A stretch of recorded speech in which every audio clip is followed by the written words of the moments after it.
Good afternoon, everyone. Welcome to the John DeVito Show. I hope everyone had a great day today. My day was awesome. I mean, it was Tuesday, and usually for me, Tuesday is not much better than a Monday. A Monday, you have those Monday blues, especially here in Massachusetts at this time of year where it's dark, it's cold, we have snow. As far as all that stuff going, today was a good day. I had a good day at work. Good day getting things done. Just kind of in a good mood today, enjoying the day, which is really good for this time of year. So I will take it, and I guess maybe we're getting towards the end of January, so that makes me feel a little bit better, knowing that we're at least past the worst month of the year, the coldest month of the year. So hopefully we will be getting into warmer weather sometime in the near future. I mean, we're definitely not going to see it in February, even though I'm going to North Carolina for a couple of days in February. That should be fun, but I don't think it'll be terribly warm there either at this time of year. But springtime's around the corner. Even though the Red Sox are going to probably stink this year, they've done nothing during the offseason to make their team any better. I'm excited to go to some ball games. I don't go to as many Boston Red Sox games anymore. We go to more games for the AAA affiliate, which is in Worcester, Massachusetts, the Woo Sox, which are right near us. And you can get into the stadium for $9. You see AAA baseball. You can't beat it. It's a lot more affordable than going to a Boston Red Sox game. And honestly, I think the Woo Sox are probably going to be better than the Bo Sox this upcoming summer. So anyway, summertime, beach, those things are starting to get within reach, and that's my favorite time of the year. So I guess all in all, we had a pretty good day today. So anyway, that being said, we're going to go into the point of the conversation today. The point of the podcast is Biden's catastrophic presidency. Joe Biden, and I am not being dramatic. I am not trying to be difficult. I'm not trying to be obtuse. I'm not trying to start fights with anybody. I know that there are people out there that don't agree with me, and I apologize to all of you. But I can't think of anybody during my lifetime that has been a worse president than Joe Biden. Now, I was a little boy when Jimmy Carter was president, so I don't remember a lot about the gas lines, the fuel shortages. I remember hearing conversations from my parents about how bad of a president Carter was, and they were Democrats. So it's hard for me to compare anyone to Carter, but I'm going with the assumption that Jimmy Carter, and I know this from what I know of this man, he at least loved the country. Jimmy Carter loved the country. He cared about the American people. I don't think he was a particularly good president, but I don't think he was a bad man. And when you think of Carter and you think of all the stuff he did after his presidency, I mean, what he did after his presidency, all the humanitarian work and different things that he did, made him just an amazing individual. Now, again, I'm on the right. I get it. I'm not supposed to like anybody on the left. But even though I don't think Carter was a great president, I think he was a good man that did a lot of good things in his life. So if that makes sense, hopefully it does. When you look at Biden, I look at a large body of work, his entire career in politics, the majority of the things that I've seen about him, whether it was racist comments back in the 70s, a lot of the things he's done, the way he's talked to people. I mean, Biden to me doesn't seem like a good guy. Looking at his children, now you can't blame parents for everything that their children do.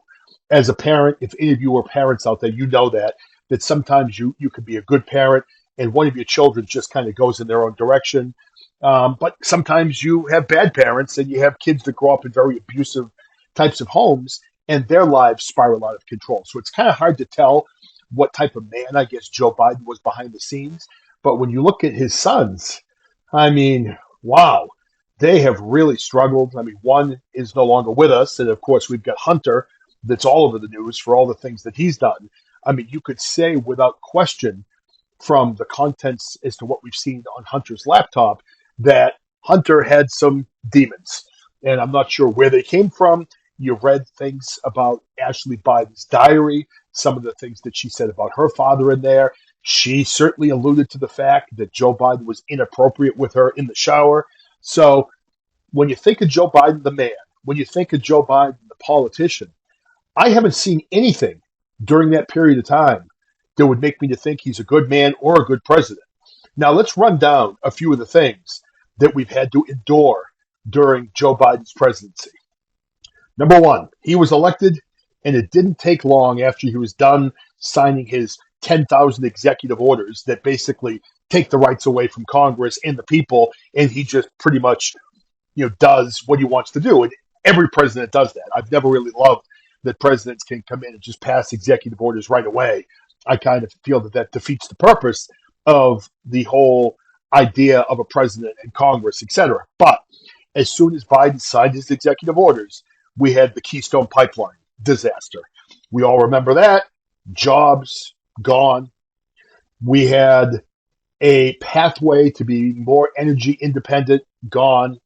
They masquerade this as something that's supposed to be about climate change. But I mean, I'm not sure how it's about climate change when you shut down one pipeline, but then you turn around and buy that same amount of oil from your enemies in the Middle East. Now, I'm not sure how it's better to buy petroleum or gasoline or anything to that effect from the Middle East when you can manufacture it in your own country. I mean, it doesn't seem like it's any cleaner. I mean, I'm not a climate change expert, but to me, it seems that maybe manufacturing in your own country, providing jobs for your own countrymen, keeping corporate profits in America to pay back into the system, right? And also not giving money to countries that fund terrorists. I mean, call me crazy, but I guess I'm an old-fashioned patriot. Us MAGA people, we're all crazy. We actually love our country. Now, could you ever imagine a time when you were young where you thought that it would be considered crazy to love your country? I mean, think about the concept of that, which is absolutely just unbelievable to even think about in the year 2024. All right, so let's move from the Keystone Pipeline. Now, I'm sure I'm going to forget things because there's been a lot. This is just a little synopsis that I have, and I'm going to get on this list and talk about each thing. How about Afghanistan? Again, I'm no political genius. I'm just a guy sitting in my bedroom right now with my headphones on, my cell phone in my right hand, and I am doing this podcast. This is not a professional podcast. I don't get paid, but I'm just talking about the things that I see. Now, with me not being a military expert, with me not being a president, I'm just a regular American. I look at Afghanistan, and to me, I saw Biden go in, end Afghanistan.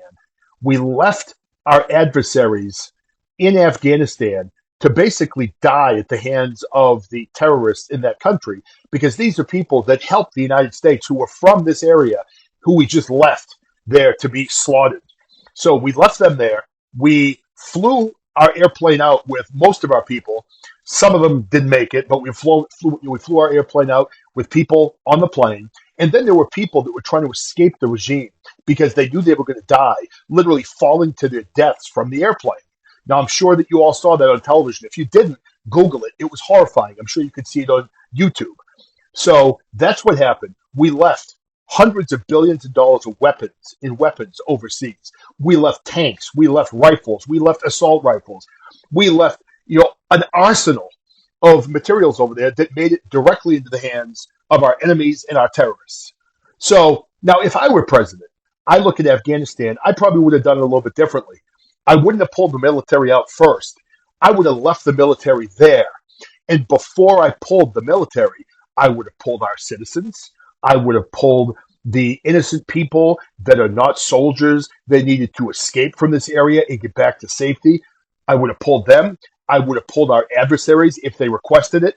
And then at that point, once the civilians were out, the military would continue to secure the area. Then we would get the weapons out. We would get as many of the weapons out as we could. Those that we could not get out, we would destroy. And then once the civilians were out, once the weapons were out and destroyed, then I would put my soldiers on transportation vehicles and get them out of the area. I mean, I'm not, again, like I said, I've never been a leader. I've never been in the military. But to me, it seems like common sense that would have been the way to handle that situation. So that being said, I've got a long list here, so I may have to buzz through some of these quickly. Remember the supply chain problems. We're still dealing with that, shelves being empty. Do you remember up and down the California coast, all the shipping containers, the big ocean liners were stuck out in the ocean in line, and they couldn't get into port? I mean, we saw a supply chain disruption like the likes I've never seen. And, maybe we had something back in the 1970s during the Carter administration. But, I mean, we literally had empty shelves. Remember, mothers couldn't get baby formula for their babies. I had never seen that happen in my life. We have four kids, and I've never seen anything like that happen during the 56 years I've lived on this planet. Let's talk about inflation. How are prices out there, everybody?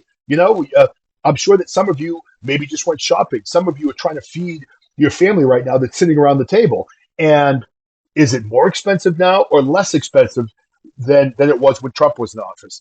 Prices are through the roof. My wife talks about it. She talks about the price of groceries.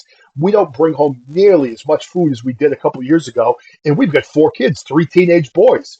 I mean, we've got a very expensive house to feed, and it costs a lot of money to feed children. It costs a lot of money to buy food, to buy gas, to buy home heating oil. Things right now are more expensive than I can remember for as long as I've been a house owner. And I've been in this town where I am now for about 22 years. So, it is a lot. The inflation is tough, and it's been very difficult to afford anything in this Joe Biden economy. How about the border invasion? Little small thing to talk about, right? Nothing to see here. I've done shows on this completely. We've seen 15 million illegal aliens cross into the United States under Joe Biden. This is not a border problem. This is an allowed invasion. This is a Trojan horse without the horse, where people are literally just pouring into our country. We don't know if they are good people, terrorists, whether they're soldiers, whether they are sex traffickers, whether they are drug dealers, whether they are murderers. We don't know who these people are, and they are just pouring into our country. Welcome to America.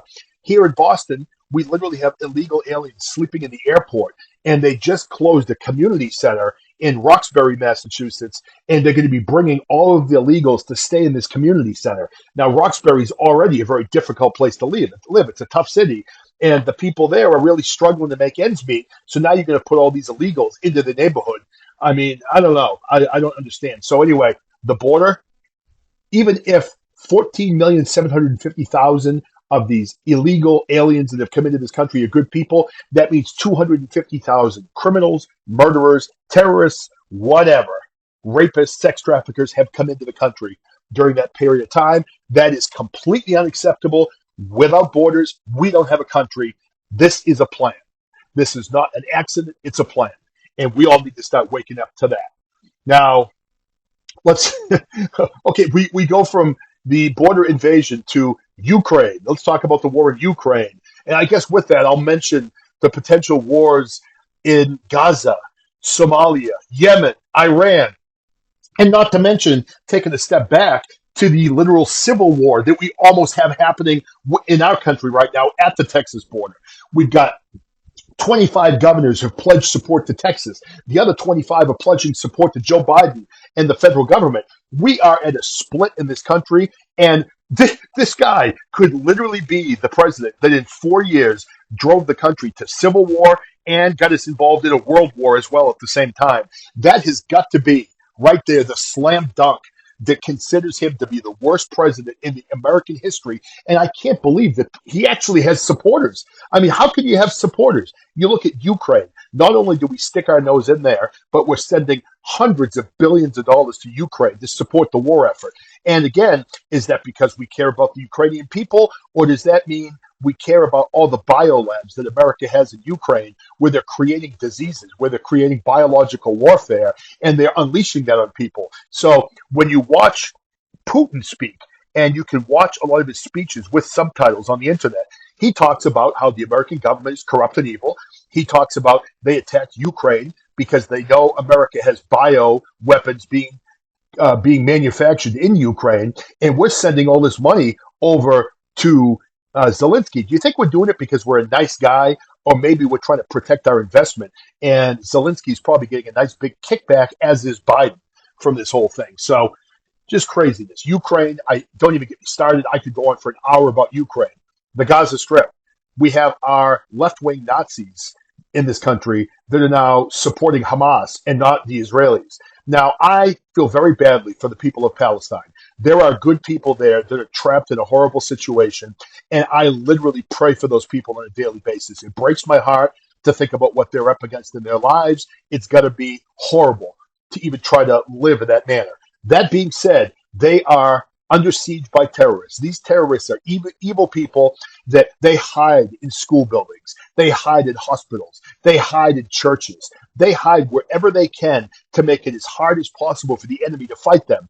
There were reports that Israeli troops were blowing up ambulances. Yes, they were, because that's what the Hamas terrorists were using to drive around the cities so nobody would fire on them. They figured nobody would fire on ambulances. So that's what they were driving. And that's why the Israeli troops were firing on these ambulances. So we've got Ukraine, we've got Gaza, we've got the people on the left supporting Palestine. Right minded people are supporting the Jewish people who were attacked in the middle of the night by, and I think, what was it, 2,500 of their people were killed, raped, murdered, abducted.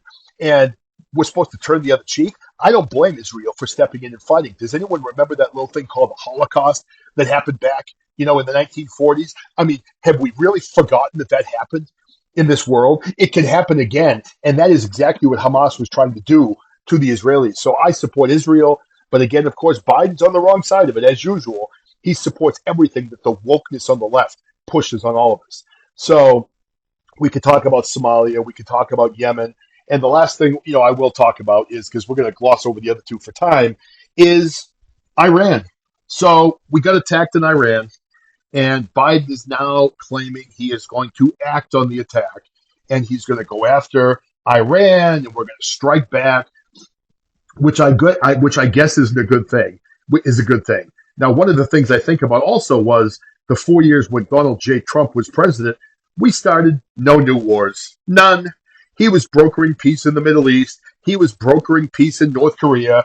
Trump had ended all of the wars. The only where we had troops was still in Afghanistan, but they needed to be there to secure the region. Biden botched up his entire attempt to remove them the correct way. But during Trump, there were 4 years of peace. There were 4 years of low inflation. There were 4 years of a booming economy, even though the Democrats and the World Economic Forum threw COVID at us in order to fix the election. And that caused the economy to go south. We still came out of it with a strong economy. That's how strong Trump's economy was. So now you go from world peace, abundant economy, low inflation, and a happy all-around country, except for the mean tweet that Donald Trump eventually sent out. Every now and then he'd say something stupid. He'd do something stupid. He would tweet something stupid, and people would get all up in arms. They'd get their panties in the bunch, right? I don't even know what that means, but they'd get their panties in a bunch.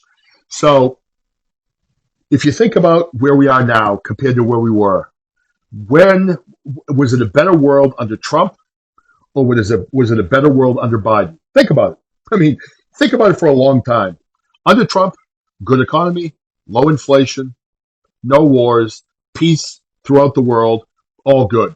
During Biden, nothing but divisiveness, nothing but fighting, nothing but a civil war that's on the verge of actually starting on the southern border of our own country.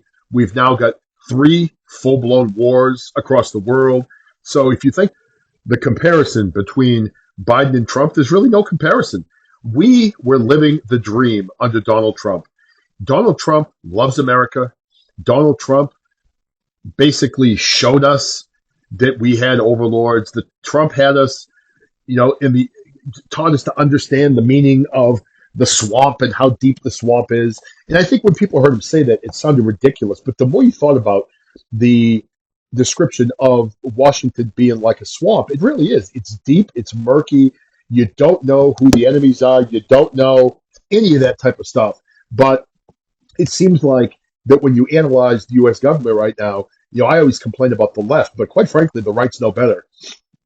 We've got the extremists on the left that have hijacked the Democratic Party, the AOCs, the Ilhan Omars, who's just given that hate speech about Americans and talking in Somali and talking about how Somalia always comes first and Somalians and Muslims always come first. And she's representing our country. But when you look at the left Nazis that hijacked our Democratic Party, when you look at the rhinos on the right, they're really all part of what we call that uniparty, where it's literally just one party with the intent of destroying everything for the quote-unquote little people in America, for the benefit of the elite, for the benefit of the Illuminati, for the benefit of our overlords. And that's kind of where we're at. And Biden represents that.